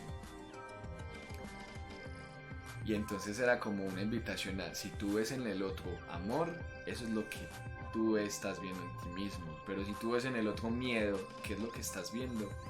Miedo en ti mismo. Tengo que edificar su iglesia sobre ti, porque quienes me aceptan como modelo son literalmente mis discípulos. Los discípulos son seguidores. Y si el modelo que siguen ha elegido evitarles dolor en relación con todo, yo creo que eso es algo que me pasa mucho a mí. Yo a veces cuando veo como que la gente está como en momentos muy oscuros, yo soy como que tratando de enseñarles todo lo que puedo para que salgan rápido. O sea, yo no le hago la tarea a nadie, pero sí trato de transmitirles todo lo mejor que sé, o para que salgan rápido de eso, enseñarles, como transmitirles esas enseñanzas. Serían ciertamente insensatos si no lo siguiesen. Elegí por tu bien y por el mío demostrar que el ataque más atroz, esta parte es brutal, pónganle cuidado, a juicio del ego, es irrelevante. Vean lo que está diciendo aquí Jesús. Elegí por tu bien y por el mío demostrar que el ataque más atroz, ¿a qué se refiere con esto? A la destrucción del cuerpo. A juicio del ego, porque para el ego el cuerpo es muy importante, es irrelevante. Irrelevante, oigan esto. Tal como el mundo juzga estas cosas, mas no como Dios sabe que son. Fui traicionado, abandonado, golpeado, atormentado y finalmente asesinado. ¿Sí ven que es que lo está diciendo? Está hablando Jesús esto en primera persona. Vean, fui traicionado, abandonado, golpeado, atormentado y finalmente asesinado. Está claro que ello se debió únicamente a las proyecciones que hacían otros sobre mí, ya que yo no le había hecho daño a nadie y había curado a muchos. Sí, lo que yo les decía. ¿Cómo veían esas personas a Jesús? Con miedo. No, ese man es peligroso, a ese man hay que matarlo. ¿Y acaso no hacemos eso todo el tiempo en el mundo? Vivimos señalando a todo el mundo, diciendo qué es peligroso y qué es bueno, ¿no? Nosotros determinamos, nuestros egos dicen que somos tan buenos para determinar quién es bueno, quién es malo, o si lo que tú haces está bien o está mal. Seguimos gozando de perfecta igualdad como alumnos, aunque no es necesario que tengamos las mismas experiencias. El Espíritu Santo se regocija cuando puedes aprender de las mías y valerte de ellas para volver a despertar. ¿A alguien más se le trabó, muchachos, o solo fue a Mati? No sé, me comunican ahí. Espero que la grabación vaya bien. Sabemos que está bien, ok. Dice que el Espíritu Santo se pone muy feliz de pensar como, hey, tú puedes aprender, todos podemos aprender de las lecciones de otros maestros. Jesús eligió esa y nosotros podemos valernos de esa. No tienen que crucificarnos para experimentar lo mismo. Ese es su único propósito. Y esa es la única manera en que yo puedo ser percibido como el camino, la verdad y la vida. ¿Por qué? Esto es un texto concretamente que lo dice la Biblia, donde señalan a Jesús como que no sabemos si eso lo dijo él textualmente, pero él dijo como que dice la historia que él le dijo a sus discípulos como, hey, síganme, dejen todo, síganme, que yo soy a través de mí pues van a encontrar yo soy el camino, la verdad y la vida. Pero él está diciendo, a menos de que ustedes entiendan realmente el propósito de amor en todo esto, ahí sí yo puedo ser percibido como el camino, la verdad y la vida. De resto, imagínense, si yo estoy proyectando solo miedo en la figura de este hombre o en su historia, solo lo estoy viendo como un símbolo de terror. Y asimismo lo está viendo todo el mundo como un símbolo de terror. Oír una sola voz nunca implica sacrificio. Uf, qué áspero esto. Qué tremendo esto.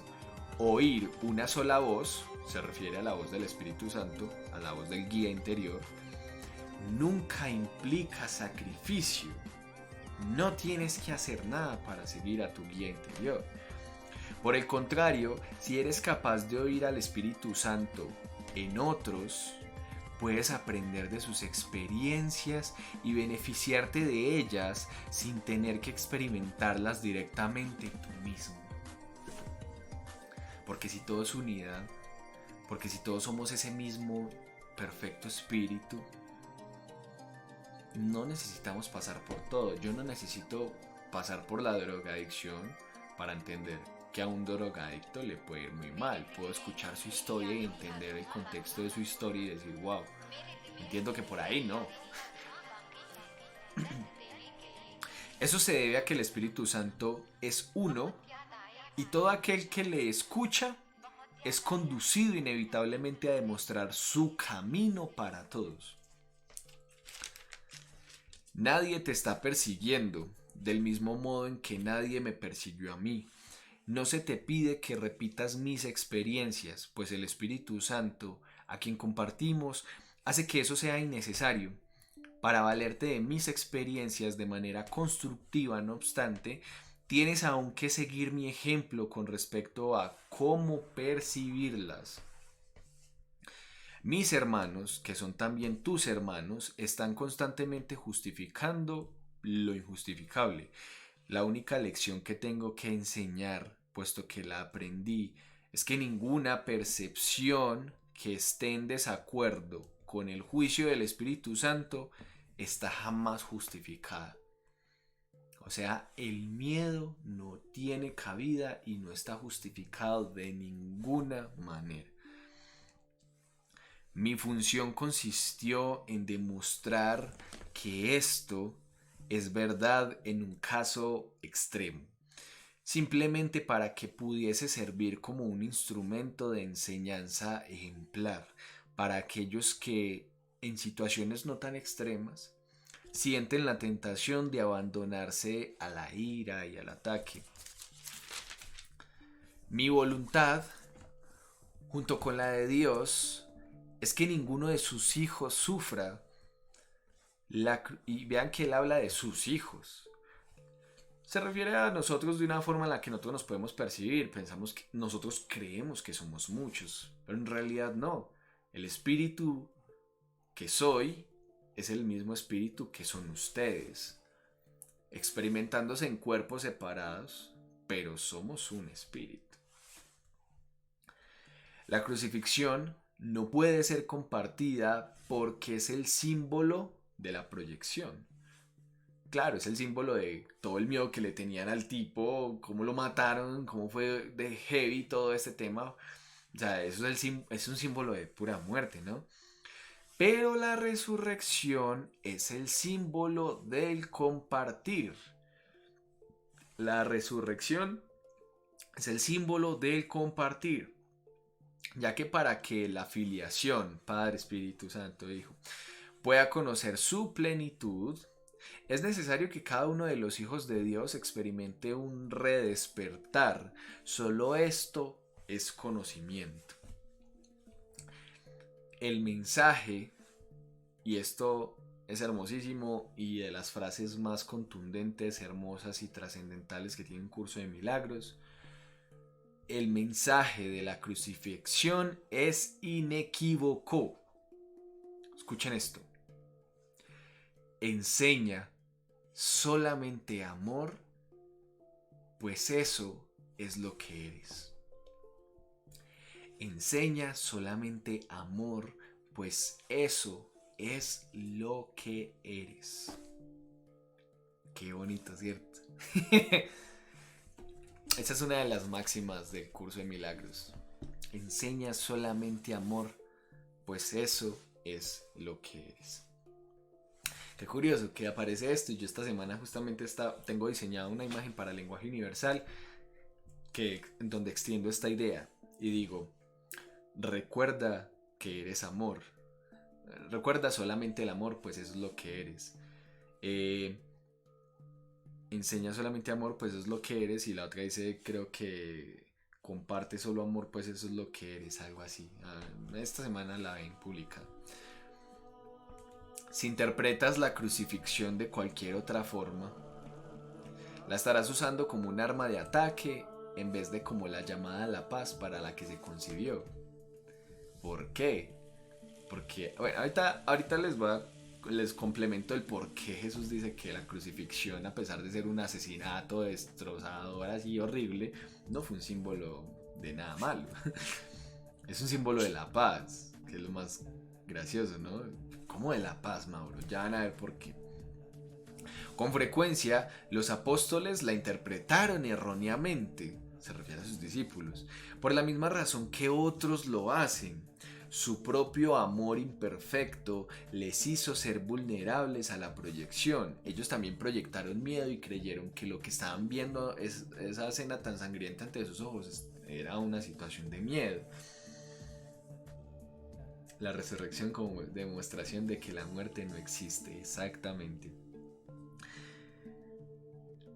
Su propio amor imperfecto les hizo ser vulnerables a la proyección, y como resultado de su propio miedo hablaron de la ira de Dios como el arma de represalia de éste. La ira de Dios como el arma de represalia de éste. No pudieron hablar de la crucifixión enteramente sin ira, porque sus propios sentimientos de culpabilidad habían hecho que se sintiesen indignados. Claro, ustedes se imaginan matando ahí al maestro, ellos no entendiendo qué carajos estaba pasando ahí. No estás, Malix. Estos son algunos de los ejemplos del pensamiento tergiversado del Nuevo Testamento. Se dan cuenta que Jesús está hablando así súper puntual de toda la historia que les acabo de comentar. O sea, yo no sé. A usted, yo eso todo lo dejo a juicio de ustedes. ¿A ustedes qué les suena más? ¿Esta historia? ¿O la de Jesús sacrificándose por los pecados de todo el mundo? Porque todo el mundo es pecador y malo y bueno. Yo no sé, pero a mí me parece que esta historia y estas palabras explicadas, uno se queda como hey, esto es muy contundente, esto es muy fuerte. Luis, gracias por hacerte fan. En la otra parece que Jesús es una víctima. En esta, cero victimismo. Jesús dice como... nada, para nada. Resuena esta, ¿cierto? Ahorita les cuento detalles de esta que les va a volar mucho la cabeza. Crecimos con la dramática, pero esta suena más sincera. Esta versión es más neutra, no te obligan a nada ni te convencen. Es que esto es algo muy bacano de todo el estudio en curso y estas vainas. Es que todo te lo dejan como, pues, échele lógica, cabeza, sienta usted ahí como, ¿qué siente usted que es verdad? Su cabeza le va a decir mil cosas, pero ¿usted qué siente? ¿Usted siente en lo profundo que esto es verdad o que esto es mentira? No sé, usted mismo, es como sentido común, tal cual, sí.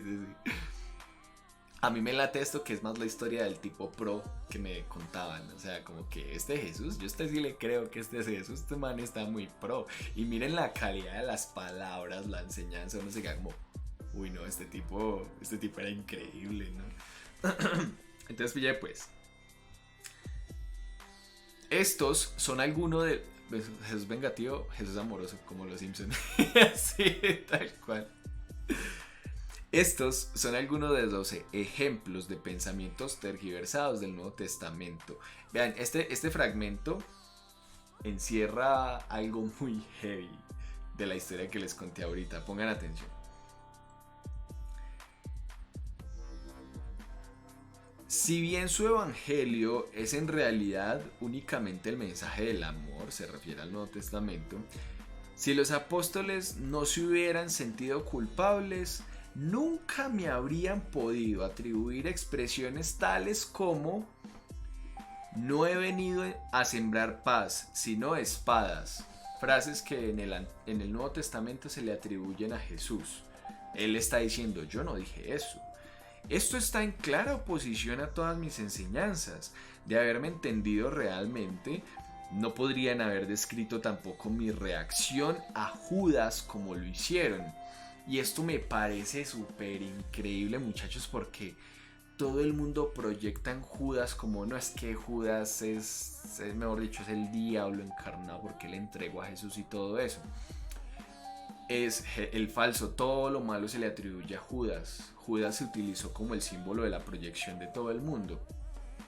Y me parece increíble porque ciertamente lo es. Yo por lo menos no tengo el recuerdo de otra parte del texto donde se nombre a uno de los 12 discípulos. A ninguno. No, en todo las hijuemil páginas, estos son como 700 y pucha de páginas que es el libro de texto, nunca se nombra ningún discípulo.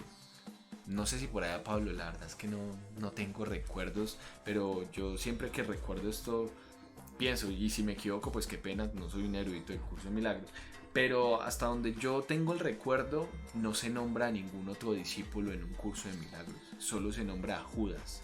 Y es para esclarecer lo siguiente, escuchen.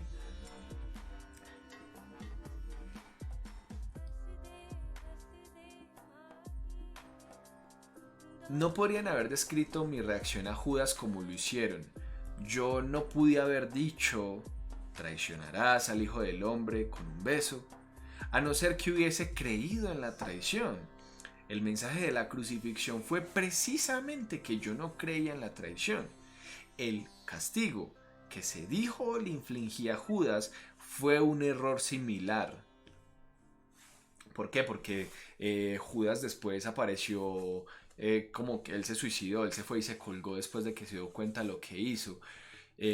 Claro, imagínense la culpa del tipo de haber despertado y haberse dado cuenta que él vendió a Jesús. Y luego dijeron, claro, ese fue el castigo que le infundió por falsos, por traicionero y todo esto. Jesús, según recuerdo, le abrazó por aceptar dicho papel. Alguien lo tenía que hacer y no hay más que amor en ese acto. No. Y ahorita les cuento qué es lo que dice Nartenipurcha de eso. Pero ya les cuento eso. Judas era mi hermano y un hijo de Dios, tan miembro de la filiación como yo. ¿Cómo iba a condenarlo cuando estaba listo para probar que condenar es imposible? Entonces es increíble porque Arten y Pursha le cuentan a Gary Renard que lo que en realidad pasó simplemente fue que estaban en esa cena y Judas estaba muy borracho. Que Judas salió y se dio cuenta del tema de los soldados y fue y les dijo dónde estaba Jesús para que le dieran dinero para él ir por más licor, pero no porque él quisiera vender a Jesús y lo hubiera traicionado y no, nada de esas cosas. El man simplemente estaba muy borracho, fue y lo vendió y al otro día cuando se despertó dijo, marica, ¿yo qué hice? Y pues fue tanto la culpa que fue y se suicidó, pero Jesús no le hizo nada al mal. Castigaron al pobre Judas por haber seguido su destino. El inocente. La Mafe. Pero entonces me parece increíble que Jesús se tome este pedazo del curso de milagros para explicar esto. O sea, es que no lo hace con ningún otro apóstol, no habla de ningún otro apóstol nunca, solo señala a Judas. Solo narran en la desaparición del universo. Es muy curioso cómo van rectificando pasajes. Sí, sí, sí, sí. Cuando leas las enseñanzas de los apóstoles, recuerda que les dije, póngale cuidado a eso, cómo tergiversamos todo. Sí. Escuchen esto.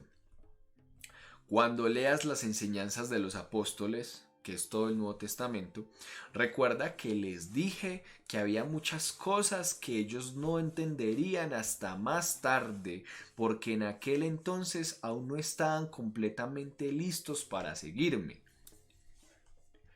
Vean que de la historia que les conté, creo que les resalté las cositas más importantes, y aquí Jesús está diciendo, hey, sí, yo hice esto, pero esto no significó esto, ¿ok? o yo dije esto por tal cosa, ¿ok? Que quede claro. No quiero que dejes que se infiltre ningún vestigio de miedo en el sistema de pensamientos hacia el que te estoy guiando. No ando en busca de mártires, sino de maestros.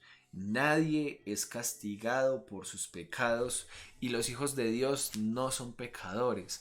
Cualquier concepto de castigo, sacrificio, dolor, sufrimiento, lo agrego yo, este pedacito, significa que estás proyectando la responsabilidad de culpa sobre otro. Y ello refuerza la idea de que está justificado culpar. Piensas que estás separado y piensas que en lugar de sentir la culpa tú se la pones al otro. Nadie tiene la culpa. Ni tú ni nadie tiene la culpa. Solo has percibido algo de una forma equivocada. La culpabilidad es lo que usa el ego para tener miedo. Exacto, para manipularnos, para controlarnos. Y nosotros somos los que creemos en eso y por ende le damos el poder para que eso sea así. Y ustedes me dicen cuál es el instrumento que utilizan todas las religiones para manejar a la gente. Me dicen, porfis. Me escucho. Lo leo. La culpa. La culpa es lo que utilizan todas las religiones del mundo para hacernos creer que Dios está listo para castigarnos, para apuntarnos ahí con su dedo. Por mi culpa, por mi gran culpa. Una de las grandes oraciones, ¿no? Eso es una oración de las máximas.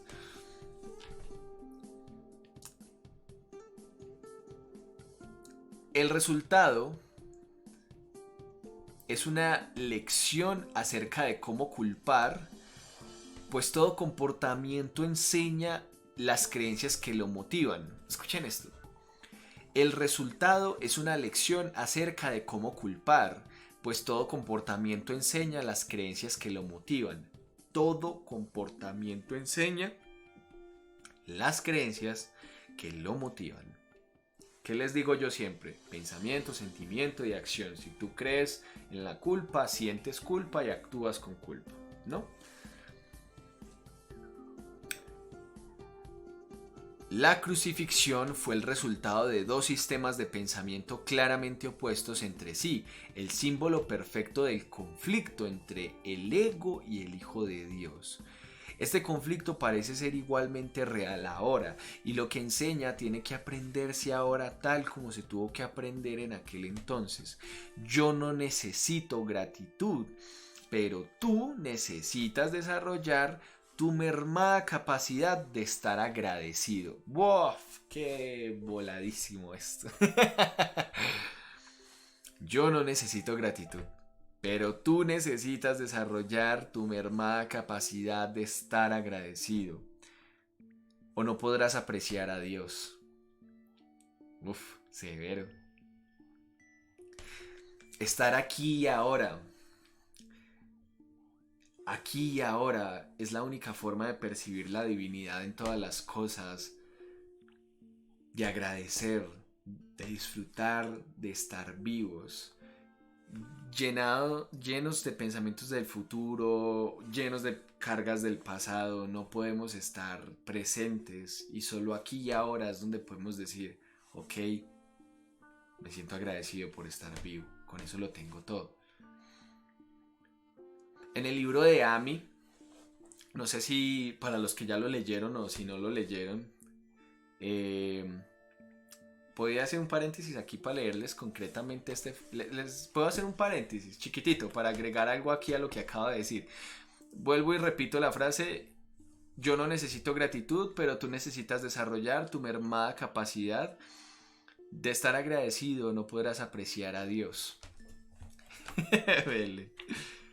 Y entonces en el libro de Amy es un extraterrestre que lleva a Pedrito a otro planeta, y en ese planeta lo hace conocer a los seres evolucionados en conciencia de ese planeta. Amy el malito. Entonces, entonces Pedrito le dice hey, ¿cuántos años has vivido? Y el tipo del planeta le dice 500 años. Y él como, ¿500 años? ¿Y no estás aburrido? Y él, ¿qué es aburrirse? Y entonces Amy le dice, le explica, cuando el intelecto busca actividad y no la encuentra. Y entonces el tipo, el de los 500 años, dice, ah, sí, lo había olvidado. No, no me aburro. ¿Por qué habría de hacerlo? De tanto vivir, dice Pedrito. En ese momento se acercó a él una mujer muy hermosa y bastante joven. Ah, bueno, habla como de las interacciones, entonces que se le acerca una chica súper joven, súper bonita y que se abrazan y que se dan un beso en la mejilla, que hay como una ternura y un amor increíble y Pedro se queda asustado porque ve una demostración de afecto muy profunda y piensa que es la esposa y no es la esposa, simplemente alguien. Entonces Ami le explica, es que amarlo a todo y a todos pues se basa en esto, ¿no? Él tiene una esposa y esa es su esposa, pero él ama a todo el mundo. Amor en igualdad. Entonces, le dice el de 500 años, le dice a Pedrito, la felicidad es el estado natural del ser. Cuando el pensamiento está al servicio del amor, no existe el aburrimiento. Se lo dijo sonriendo. Entonces Pedrito dijo, ¿estás enamorado de esa mujer? Él suspiró en forma profunda y dijo, estoy totalmente enamorado. De la señorita, dice Pedrito. Él sonrió comprensivo y dijo, de la vida, de la gente, del universo, de estar existiendo, del amor.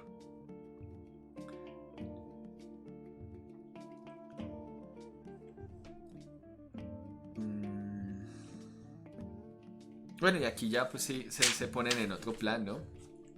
Entonces Pedrito queda como muy confundido y dice, wow, ese tipo es increíble y todo lo que hablan del amor y eh, le dice, bueno, ¿y ustedes a qué se dedican, no? O sea, como que...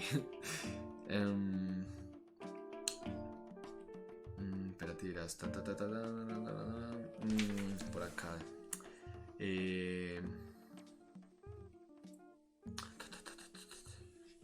Pero tiras.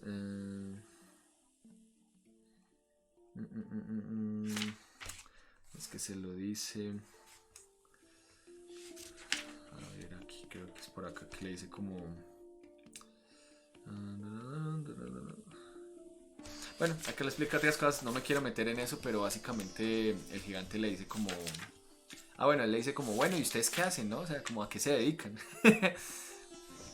Y él le dice, no, pues a estar presentes, ¿no? O sea, como que no hacemos nada más que vivir, disfrutar. Estar vivo ya es suficiente regalo, ¿no? O sea, como, ¿qué más necesitamos?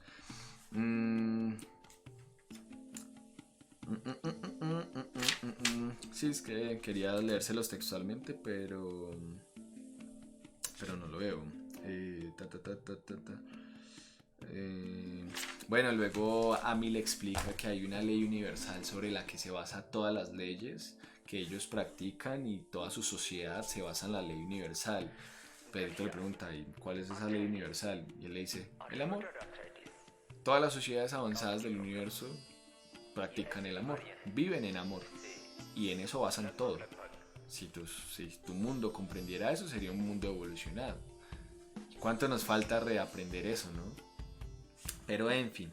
Entonces vuelvo y repito lo que dice el curso. Yo no necesito gratitud, pero tú necesitas desarrollar tu mermada capacidad de estar agradecido o no podrás apreciar a Dios. Porque dice Jesús esto acá? Porque solo en el aquí y en el ahora es donde agradecemos. Cuando agradeces, inmediatamente te pones en presente. Cuando agradeces, puedes observar a tu alrededor y darte cuenta de que todo es increíblemente una razón de estar agradecido. Solo aquí y ahora estás amando, es muy cierto. Él no necesita que lo aprecies, se refiere a Dios. Él no necesita que lo aprecies, pero tú sí. No se puede amar lo que no se aprecia. Si no aprecias a Dios, no lo puedes amar. Pues el miedo hace que sea imposible apreciar nada. Cuando tienes miedo de lo que eres, no lo aprecias y por lo tanto lo rechazas. Traducción de esto, muchachos, cuando tienes miedo de lo que eres, cuando tienes miedo del amor, no lo aprecias y por lo tanto lo rechazas. Brutal, ¿no? Cuando tienes miedo de lo que eres, o sea, amor, no lo aprecias y por lo tanto lo rechazamos. Como resultado de ello, enseñas rechazo. Voy a volver a repetir esto. Cuando tienes miedo de lo que eres, o sea, amor, no lo aprecias y por lo tanto lo rechazas. Como resultado de ello, enseñas rechazo y Dios es amor. Cuando alguien dice, es que yo no creo en Dios, yo le digo, sí, perfecto, que no creas en Dios. Para mí, él no me está diciendo que no cree en Dios. Él lo que realmente me está diciendo es que él no ha experimentado a Dios, porque Dios no es algo que con tu lógica puedes tocar, palpar o algo así, no. Dios es una experiencia, la experiencia del amor, lo que tú ya eres, y eso no se puede enseñar, solo lo puedes vivir. Entonces cuando alguien me dice, no, yo no creo en Dios, lo que realmente me está diciendo es, no he experimentado a Dios. O cuando dicen, no creo en el amor, no has experimentado el amor. Y eso son dos cosas muy diferentes, ¿no? Y entonces, si tú no has experimentado eso, ¿qué le vas a enseñar al mundo? Esa ausencia de amor. Pero si tú has experimentado el amor, ¿qué le vas a enseñar al mundo? Tu experiencia del amor. El poder de los hijos de Dios está presente todo el tiempo porque fueron creados para ser, oigan esto, creadores. La influencia que ejercen unos sobre otros es ilimitada y tiene que usarse para su salvación conjunta. Cuando se refiere a salvación, es una forma del curso de decir regresar al amor, eso es todo. Cada uno de ellos tiene que aprender a enseñar, que ninguna forma de rechazo tiene sentido. La separación es la noción del rechazo. Claro, si tú te sientes separado del otro, inmediatamente estás haciendo una identificación equivocada de lo que tú eres. Mientras sigas enseñando esto, lo vas a seguir creyendo. No es así como Dios piensa y tú tienes que pensar como Él si es que has de volver a conocerlo. Tienes que pensar como Él, o sea, desde amor, si es que has de volver a conocerlo. Recuerda que el Espíritu Santo es el vínculo de comunicación entre Dios el Padre y sus hijos aparentemente separados. Si escuchases su voz, sabrías que tú no puedes herir ni ser herido y que son muchos los que necesitan tu bendición para poder oír esto por sí mismos. Cuando solo percibas esa necesidad en ellos, o sea, esa necesidad de recordar que son amor, y no respondas a ninguna otra, habrás aprendido de mí y estarás tan deseoso de compartir lo que has aprendido como lo estoy yo. Amén por eso. Bueno, muchachos. Bueno. Dejamos el video hasta aquí para no hacerlo más largo, más extenso. Me quedo con quienes tengan preguntas, dudas, inquietudes. Muchas gracias por haber estado. Cualquier cosa me la pueden dejar ahí en la caja de comentarios de YouTube. Todo lo que quieran aportar. Toda la idea es seguir creciendo en este compartir. Y nada, estamos para servir, muchachos. Ya saben que quien desee apoyar este contenido lo puede hacer a través de mi PayPal. Me encuentran con mi correo ahí debajo en la caja de descripción. Y nada, nos vemos. Me quedo con los que estamos por acá en directo otro ratico. Muchísimas gracias por ver.